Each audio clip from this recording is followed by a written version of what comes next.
जय हिंद प्यारे बच्चों। आप सबों को काफ़ी दिन से इंतज़ार रहा होगा कि क्लास 9वीं की जो है मॉडल प्रश्न पत्र कब आएगी। तो वह घड़ी अब बहुत ही जल्दी आ चुकी है। आप लोगों का मॉडल सेट जारी हो गया है, आप ज़रूर देख लें। ठीक है, और आप मेरे चैनल में अगर नए हैं तो सब्सक्राइब कर लें। ठीक है, हम प्रत्येक विषय का मॉडल प्रश्न पत्र का हम आंसर शीट देंगे, आप उसे देख लीजिएगा। और अगर मॉडल सेट को अगर पूरा डाउनलोड करना है तो मेरे चैनल के डिस्क्रिप्शन में लिंक दिया हुआ है, आप लोग डाउनलोड कर लें। ठीक, और दोस्तों को ज़्यादा से ज़्यादा शेयर कर लीजिए, वीडियो को लाइक ज़रूर कर दें। लाइक करने से मोटिवेशन मिलता है।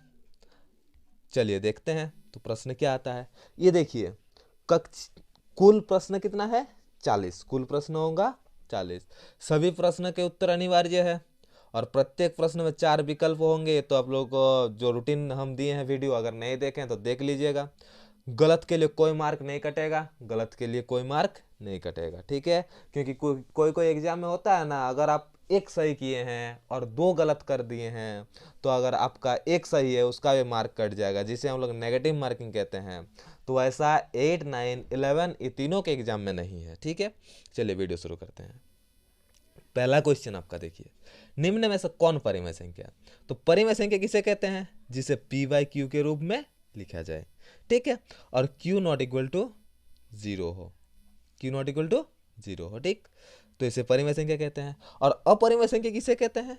जिसे रूट में लिखा हो और दशमलव प्रसार अशांत हो। ठीक है, तो इसमें देखिए √23, तो √23 तो एक अपरिमेय संख्या है, पाई भी एक अपरिमेय संख्या है और इसका दशमलव प्रसार अशांत है, तो ये भी एक अपरिमेय संख्या है। तो परिमेय संख्या कितना है? 225। और 225 का जो है उसका वर्गमूल अगर हम निकाल लें तो कितना हो जाएगा? 15। वर्गमूल निकालने आता है? अगर नहीं आता है तो वर्गमूल के लिए हम अलग से वीडियो बना देते हैं, नहीं इसी का वीडियो वर्गमूल कर देते हैं। ठीक है, तो देखिए 225 इसको इस तरीके से डिवाइड करते हैं, 3 से जाएगा तो कितना हो जाएगा? 3 7 21, 3 5 15, फिर 3 से तो कितना हो जाएगा? 25 बचेगा, 3 से डिवाइड कर दिए यहाँ पर। ठीक है, तो अब ये 5 से डिवाइड हो जाएगा तो 5, 3 गुने 3 गुने 5 गुने 5 कितना हो रहा है? 3 गुने 3 गुने 5 गुने 5, अभाज्य गुणनखंड इतना हो रहा है।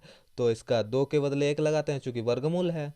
तो 3 और 5, 3 5 15, तो इसका वर्गमूल हो गया ना, तो ये इसका राइट आंसर हो जाएगा 225। ठीक, अब नेक्स्ट, निम्न में से कौन सी संख्या 3 और 4 के बीच स्थित है? बोला गया है 3 और 4 के बीच कौन सी संख्या स्थित है। तो इसे 3 और 4 के बीच करने के लिए पहले देखते हैं, 3 को 3/1 लिख सकते हैं और 4 को 4/1 लिख सकते हैं। तो बीच निकालने के लिए कहा गया है, सबसे पहले हम दोनों में 2 से अंश तथा हर में गुना करेंगे। इसमें भी अंश में तथा हर में गुना करें, सबसे छोटी संख्या से गुना करते हैं पहले। ठीक है, और अगर सब में दिया हुआ कॉमन है, हर अगर सब में समान है तो उसी से हम लोग ऊपर नीचे गुना कर लेते हैं। चूंकि इसमें हर समान नहीं है तो हम छोटी संख्या से गुना करेंगे। ठीक है, तो 3 दूनी 6, 6/2, और इसका कितना हो जाएगा? 8/2। 6/2 और 8/2 के बीच कौन आता है? कौन आता है? 7/2। तो देखते हैं कौन वाला है, एक नंबर है ना 7/2। तो इसका राइट आंसर हो जाएगा 7/2। इसका राइट आंसर आ जाएगा 7/2। ठीक, अब 3 number question, √5 minus √2 into √5 plus √2। तो देखने में कैसा दिख रहा है? याद कीजिए, थोड़ा सा माइंड घुमाइए। a minus B into A plus B दिख रहा है कि नहीं? a minus B A plus B, A बराबर क्या हो जाता है? ए बराबर यहाँ क्या मान ले सकते हैं हम लोग? √5 लिख सकते हैं ना, और b बराबर √2, ए बराबर √5 एंड b बराबर √2। तो a minus B into A plus B, A square minus B square. तो √5 माइनस √2 का होल, दोनों का A square minus B square करेंगे। ठीक है, तो √5 का स्क्वायर 5 माइनस √2 का स्क्वायर 2, तो 5 से 2 जाएगा यानी 3। तो इसका राइट आंसर आ जाएगा 3। ऑप्शन नंबर कौन वाला 3 है? ऑप्शन नंबर डी इसका राइट आंसर। ठीक, चलिए नेक्स्ट, 32 2/5 बराबर है 32 2/5 बराबर है। इसे सॉल्व इस तरीके से करते हैं, देखिए 32 क्या लिखा हुआ है 2/5 ना, तो 32 इसको 2 × 1/5 लिख सकते हैं। हाँ लिख सकते हैं, क्यों नहीं लिख सकते सर जी। तो रूट 32 जो है ना, ये जो 32 है इसको इस तरीके से तो हम लिख सकते हैं। तो 2 × 1/5 जो है ये इस तरीके से लिख सकते हैं। तो इसका मतलब क्या हो जाता है कि 32 जो है इसको हमें 2 बार गुना करना है और 1/5 कर देना है। तो 32 × 32 और इसका हम कर देंगे 1/5, यानी रूट इस तरीके से 32 × 32 इसका 5, ठीक है 5 बार में 1/5 का मतलब होता है रूट, ठीक है। तो इस तरीके से मतलब 5 के बदले 1 लेना है। तो 32 का हम अविभाज्य गुणनखंड कर लेंगे प्राइम फैक्टर। तो 32 इसको हम कितना से जाएगा 2 से, तो 16 दूनी 32, 2 से 8 दूनी 16, फिर से 2 से 4 दूनी 8, फिर 2 से कितना 2, तो 2 का 5, 2 कितना बार आ रहा है 5 बार। तो इसी प्रकार से और एक 32 का भी तो इतना ही होगा 5 बार। तो आगे चूंकि 5 लिखा हुआ है तो 5 के बदले 1 2 लेंगे, और इधर का भी 32 था तो इसी 32 के बदले भी 5 2 आएगा, यानी 2। तो 2 × 2 बराबर 4, इसका राइट आंसर हो जाएगा 4। कौन वाला राइट आंसर हो जाएगा 4, ठीक ना। क्लियर, कोई दिक्कत। चीज़ों को समझना है प्यारे बच्चों, इसे रटना नहीं है, रटने से दिक्कत हो जाएगा एग्जाम में। तो समझ में आया ना। अगर समझ में नहीं आया तो इसी चैप्टर को लेकर हम दूसरी वीडियो बनाएंगे, इसके लिए आप कमेंट कीजिए, ठीक है। इनमें से कौन सा बहुपद नहीं है, क्या बोला गया है बहुपद नहीं है। बहुपद का मतलब क्या होता है, जिसमें बहुत सारा पद है, बहुत पद, क्या जिसमें बहुत पद। इनमें से कौन सा बहुपद नहीं है, कौन में किसमें बहुत सा पद नहीं है। देख सकते हैं पहले में 3 पद है, दूसरा वाला में भी 3 पद है, चौथा वाला में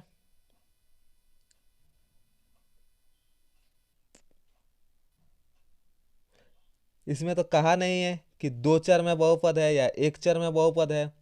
तो ये देखिए ये भी मेरा 2 चर में बहुपद है, ये भी मेरा 2 चर में बहुपद है, ये 3 चर में बहुपद है। तो बहुपद नहीं है बोला गया है, यानी 1 चर में बहुपद है, ये वाला 2 चर में बहुपद नहीं है। तो हमारा राइट आंसर आ जाएगा a² + 6x + 7, ये 1 चर में बहुपद है। ये 2 चर में बहुपद नहीं है, लेकिन ये सब किस में है 2 चर में बहुपद है या 3 चर में बहुपद है, ठीक है। अब बहुपद x-2 का शून्यांक है, x-2 का शून्यांक निकालना है। तो शून्यांक निकालने के लिए हम सिंपली x-2 बराबर 0 लिख देंगे, ठीक ना। अब x बराबर क्या हो जाएगा -2 इधर जाएगा तो +2, तो x बराबर x-2 का शून्यांक क्या हो जाएगा +2, इसका राइट आंसर हो जाएगा ऑप्शन सी। बहुपद 5x³ + 4x4 + 7x + 12 का घात है, क्या है घात। तो घात का मतलब होता है जो ऊपर पावर के रूप में लिखा होता है। घात को हम इस तरीके से लिखते हैं, देखिए x यहाँ पर घात लिखते हैं, ठीक है, ऊपर वाला को हम घात कहते हैं। तो घात कहा गया है तो सबसे बड़ा जो घात है उसी को हम आंसर करते हैं। जैसे कि इसमें सबसे बड़ा घात कौन है, ऊपर में 3 है 4 है 1 है, तो सबसे बड़ा घात 4 का है, तो इसका राइट आंसर हो जाएगा ऑप्शन बी यानी 4। यदि बहुपद px बराबर x³ + x² + x + 1 को x + 1 से विभाजित किया जाए तो शेषफल क्या है। इसमें क्या करने के लिए कहा गया है, बहुपद को भाग करना है। क्या करना है, बहुपद को विभाजित करना है और शेषफल ज्ञात करना है। तो भाग इस तरीके से करते हैं जैसे सिंपली हम लोग भाग करते हैं, ठीक है। x + 1 तो यहाँ लिखेंगे x² sorry x cube plus x square plus x plus one, विभाजित कर देते हैं। तो एक्स के साथ कितना गुना करेंगे, एक्स स्क्वायर, तो क्या मिल जाएगा, एक्स क्यूब प्लस प्लस में प्लस, तो एक्स गुने एक्स, एक्स स्क्वायर, ये क्या है प्लस है तो माइनस, माइनस कैंसिल, यहाँ पर भी प्लस माइनस माइनस कैंसिल, और ये एक्स नीचे आएगा फिर एक्स प्लस वन। तो एक्स में क्या गुना करेंगे कि एक्स मिलेगा, तो इसमें वन गुना कर देते हैं, तो क्या मिल जाता है, क्या मिल जाएगा, एक्स प्लस वन। इसको साइन चेंज कर देंगे, काट देंगे, तो जी शेषफल कितना बचा, जीरो, शेषफल जीरो, तो जीरो इसका राइट आंसर हो जाएगा, ऑप्शन ऑप्शन ए इसका राइट आंसर हो जाएगा। ठीक,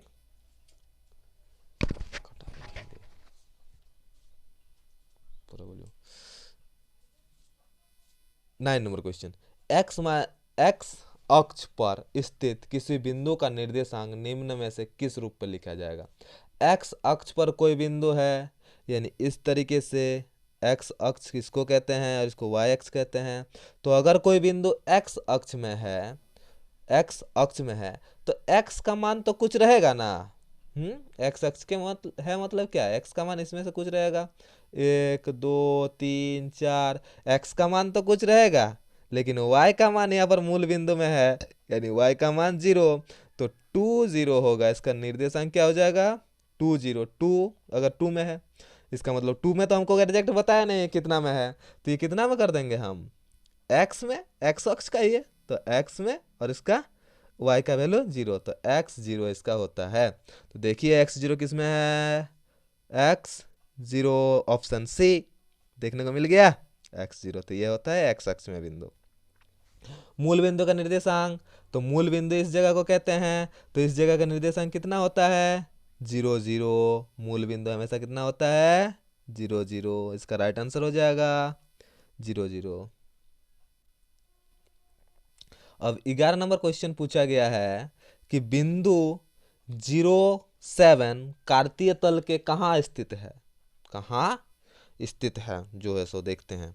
चलिए 0 - 7, 0 - 7, तो x में क्या है 0 यानी यहाँ, और y में -7, यानी ऊपर तो प्लस वाला आता है नीचे माइनस वाला आता है, तो यहाँ पर हो जाएगा -7, नीचे कहाँ हो जाएगा, नीचे। ठीक, तो 0 और 7 तो किस में आ रहा है, ये y अक्ष, ये लाइन को क्या कहते हैं, इसको y कहते हैं और इसको x कहते हैं। तो -7 कहाँ पर आएगा, 0 - 7 y अक्ष में, कहाँ आएगा, y अक्ष, इसका राइट आंसर y अक्ष।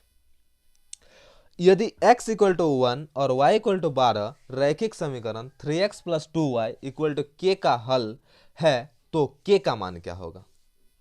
ये तो मुश्किल वाली बात है, तो मुश्किल बात नहीं है, हम है तो क्या गम है। चलिए x = 1 और y = 2, अब बोलिए सर जी x = 1 दिया है और y = 2 दिया है, तो x के जगह पर हम 1 का वैल्यू क्यों नहीं लगाएंगे, लगाएंगे ना।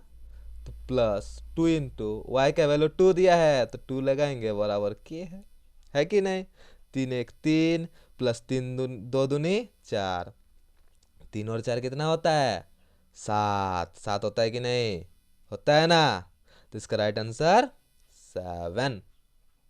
ठीक, कोई दिक्कत, जब तक हम हैं कोई गम नहीं है।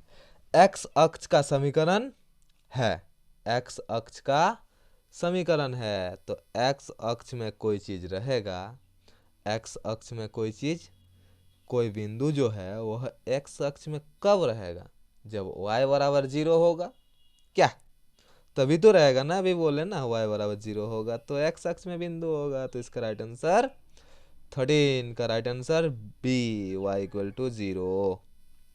रैखिक समीकरण 2x + y = 5 का हल होगा। लो कर लो बात,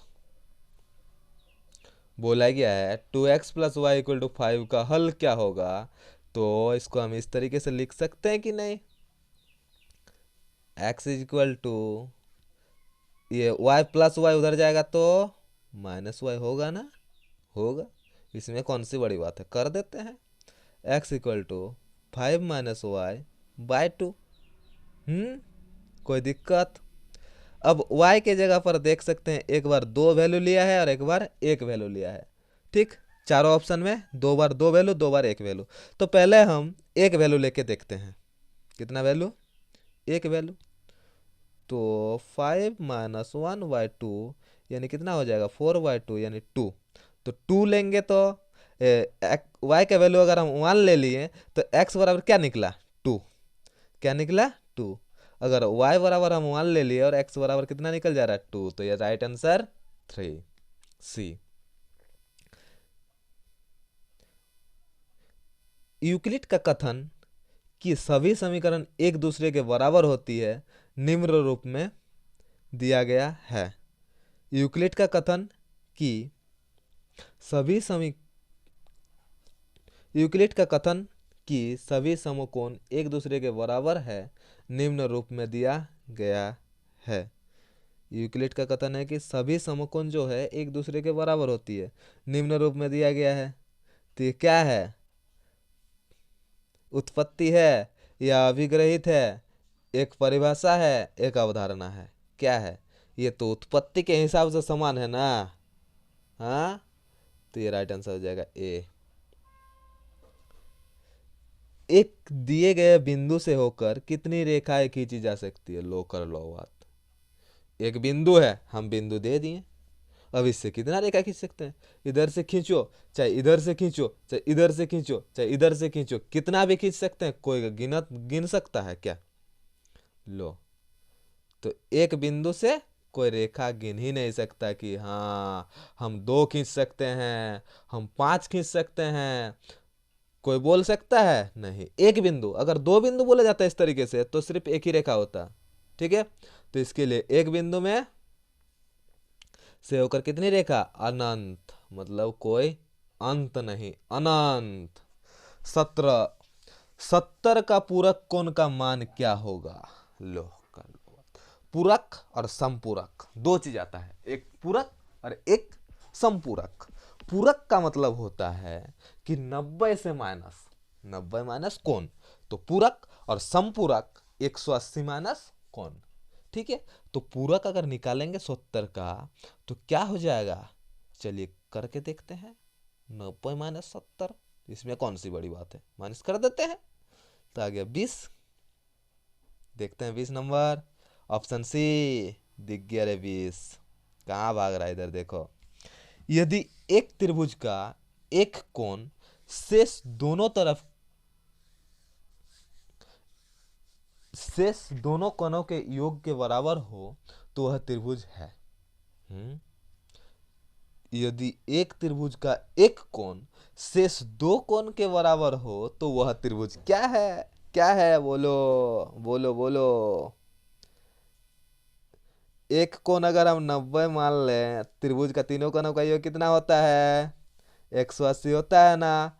एक अगर 90 हो जाए तो दूसरा भी तो 90 ही होगा, माइनस कर देंगे ना, 90 आएगा ना, तो ये बराबर हो गया। और अगर किसी त्रिभुज का एक कोण समकोण हो तो वह त्रिभुज क्या कहलाता है, समकोण त्रिभुज। ये तो पता होगा कि बी नंबर ऑप्शन जो समकोण त्रिभुज दिख रहा है, तो इसका राइट आंसर ऑप्शन बी। हाँ आ गया। आकृति में x का मान निकालना है और 2 भुजा दिया हुआ है। तो एक प्रमेय है त्रिभुज चैप्टर में कि अगर किसी त्रिभुज की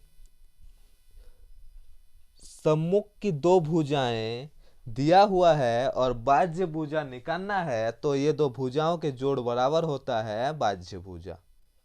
ठीक है, 2 कोण बार सम्मुख में दिया हुआ है ना, 40 और 50, और इधर x निकालना, तो 40 और 50 कितना होता है, 90। तो इसका राइट आंसर ऑप्शन बी 90। निम्नलिखित में से कौन त्रिभुज की सर्वांग समता की कसौटी नहीं है, सर्वांग समता की कसौटी नहीं है, लो। सर्वांग समता कसौटी क्या क्या आता है, S S S, A S A S, A S A कभी सुना है, जिंदगी में कभी सुना है कि ए एस ए होता है सर्वांग समता का नियम। तो इसका राइट आंसर हो जाएगा ऑप्शन ए।